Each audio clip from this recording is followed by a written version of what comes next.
Bonsoir. Ou salam alaikum, c'est selon. Mes chers compatriotes, les amis, vous qui êtes avec moi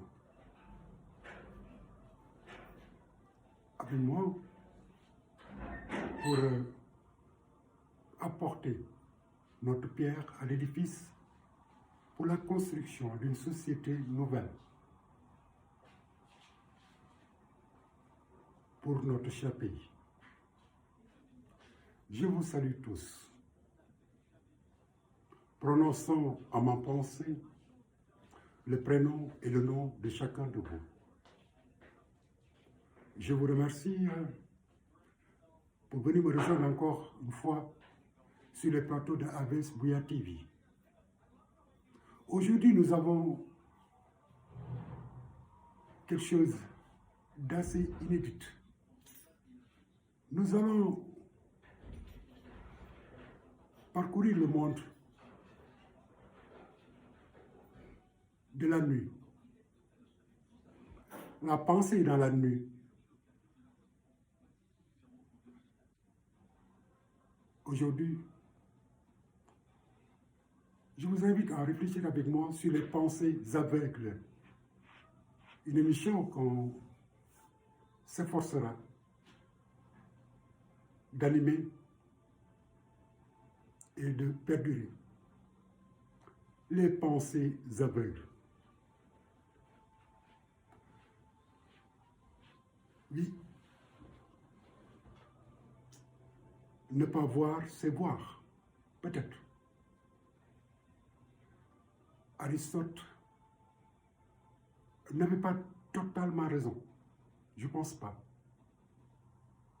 Sans les yeux, rien ne peut se faire. J'en doute.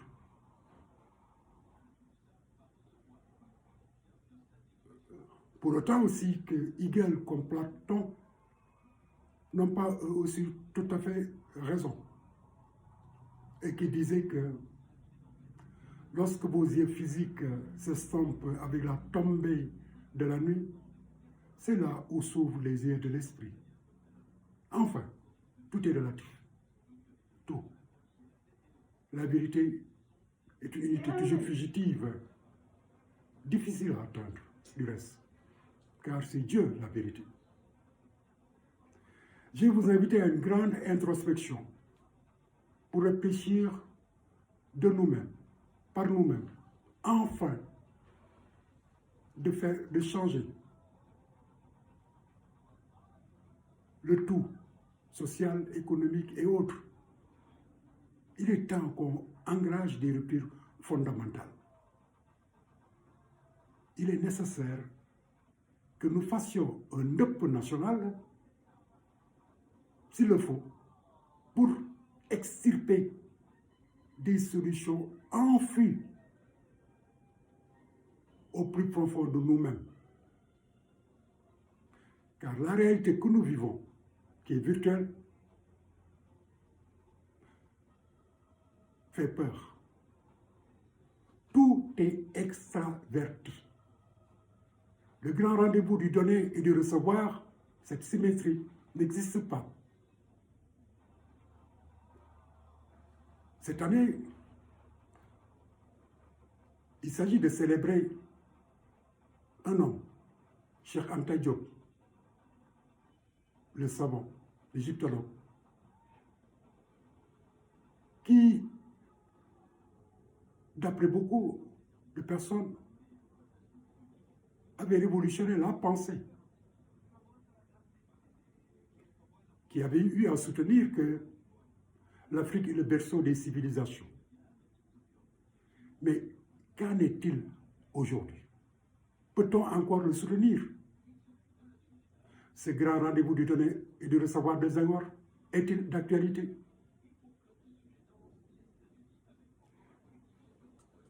Cette Afrique qui a été au berceau, a-t-il pu grandir? N'a-t-il pas perdu le chemin du retour? Claude Mackay a-t-il raison de dire que plonger jusqu'au plus profond de nos racines et bâtir sur notre propre fond, ce n'est pas retourner à l'état sauvage, c'est la culture même. Ce fameux exodus est-il d'actualité? Les excuses que je peux présenter pour m'interroger sont vécues par tout le monde. Nos économies sont extraverties, donc tournées vers l'Occident, surtout particulièrement. Nos jeunes quittent nos pays pour aller en Occident. C'est comme qui dirait que lorsque on théorisait en son temps, qui était peut-être révolutionnaire, la négritude, le panafricanisme, mais tout ça est tombé en désuétude, car ce sont les Africains eux-mêmes qui choisissent d'être des esclaves. Ce n'est pas l'Europe qui vient chercher des esclaves, ce sont les Africains, et particulièrement les Sénégalais, qui vont là-bas pour devenir leurs esclaves. Où sont les intellectuels? Est-ce que cette race a disparu?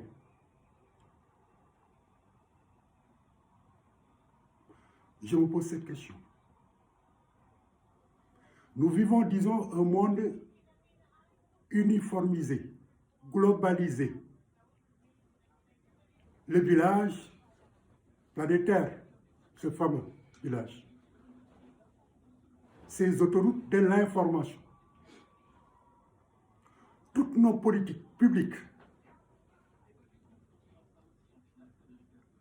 vont dans ce sens. Nous voulons le développement, qui est à la fois relative, une notion relative et temporelle, mais qui peut avoir une base socio-anthropologique. Mais le développement que nous voulons n'est pas le nôtre. Nous sommes arrivés à un niveau d'aliénation tel que on a cessé de nous appartenir pour ne devenir que l'esclave de l'Occident. Ils ont réussi. Y a-t-il un dessein pour l'Afrique, Monsieur le Président Abdoulaye Wade? Je ne pense pas. Le dessein de l'Afrique n'est pas dans ses mots et dans ses projections intellectualistes. La réalité est que nous sommes à la remorque de l'Europe, de l'Occident. Nous avons cessé de nous appartenir. Tout est à l'envers. Et jusqu'à quand? Bientôt, l'élection présidentielle au Sénégal, dans le cadre d'une respiration démocratique. Un jour va mourir un autre de naître. Mais depuis 1960, il y a eu combien de jours qui sont nés et combien de jours qui sont morts? Et jusque-là, on en est encore là. Cheikh Anta nous proposait un développement endogène à partir de nous-mêmes. Est-il possible? Je ne pense pas. Plonger, ce grand plongeon de Mackay, lui disait que une civilisation d'empreinte, une langue surtout, d'empreinte, ne peut en aucun cas, et pour des raisons quelconques, faire du développement. Tout le monde est d'accord, hein? Mais quels sont les efforts qui sont produits?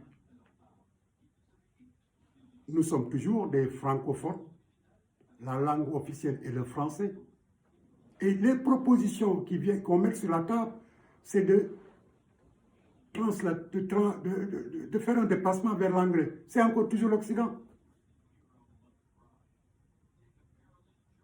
Avons-nous été réellement présents dans l'édification de la science? Avons-nous les capacités de nous approprier de la science, qui est, par définition et par essence, universelle? Je ne pense pas. C'est un problème de mentalité. Nous avons une mentalité extravertie.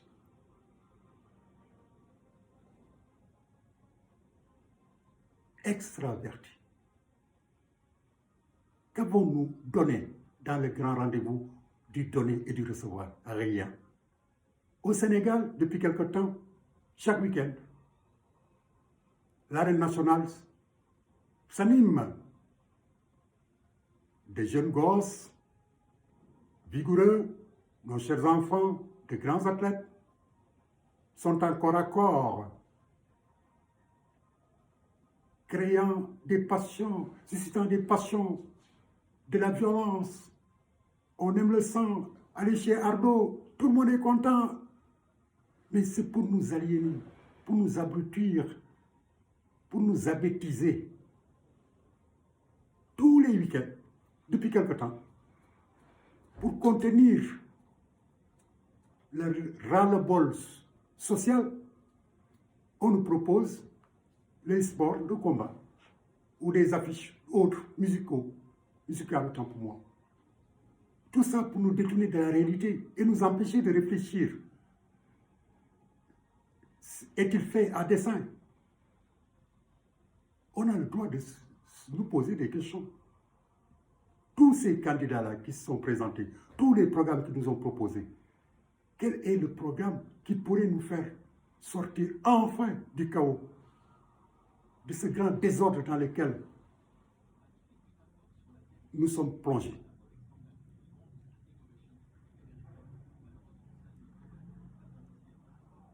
J'ai beaucoup de peine. Et à cette heure, à cet instant, on ne peut que se référer à la prière, à demander à Dieu pour qu'il sauve le Sénégal. Dans les pensées aveugles, nous allons essayer de faire le tour d'horizon, de voir l'état des lieux. Et peut-être est-ce qu'il y a des solutions, mais s'il y en a, on va essayer de chercher. Il ne faut pas qu'on nous baissions les bras en désespoir de cause. Car quand l'eau précieuse se verse, on ne doit pas perdre de temps à se lamenter. On doit recueillir le sable avec qui la boit. Il n'y a plus d'espoir. Il n'y a plus d'espoir. Mais parce que ceux-là qui nous guident n'ont pas de tableau de bord, sinon un tableau de bord extravert de l'Occident. C'est tout. Les enfants sont au chômage. On dit quoi? Il y a un déficit de formation. Donc on même avance la fin des enseignements théoriques, des enseignements qui donnent la connaissance. Il faudrait utiliser la force de l'homme. L'Africain doit être corvéable à merci. Et le régime le réclame. On va former nos enfants sur des techniques pour pouvoir faire tourner la machine de l'oppression, la machine de l'impérialisme. Oui, c'est ça qu'on a dit. Dans les statistiques, on se rend compte que les séries scientifiques sont désertées au profit des séries littéraires. Mais on pense avant d'être, ou être avant de penser. C'est selon. Le ventre doit-il conditionner le cerveau? C'est un choix. Et c'est ce choix qu'ils ont fait. Le pétrole, le gaz est là. Mais, comme vous le savez, là où coule l'or noir du pétrole, coulera forcément le sang rouge du peuple. Parce que c'est le pétrole qui alimente la machine de l'Occident. L'Europe a froid. Ils ont besoin de notre gaz, de notre pétrole. Et nous ne pouvons pas en bénéficier. Mais c'est le désordre, c'est le chaos, mes amis. C'est le noir. On est dans des pensées aveugles. Vous êtes dans ma nuit. On est dans la nuit. Où est le jour? Où est l'étoile polaire? Qui peut nous guider? Personne, personne. Je tourne autour de moi. Je vois que la nuit. Je n'ai pas de frontières. Tout est noir. Tout est noir. Tout est noir. L'avenir est noir. Bien que c'est du noir d'où sort le blanc. À quand le bout du tunnel? Je vous remercie. J'ai été assez long, mais commémorer l'anniversaire de Cheikh Anta Diop nous savons. C'est qu'on mènerait parfois à ce jour l'échec de l'Afrique, de mon point de vue. Nos langues ne sont plus parlées. Notre culture n'est plus de mise. Nous sommes loin de nous approprier par nos langues la science.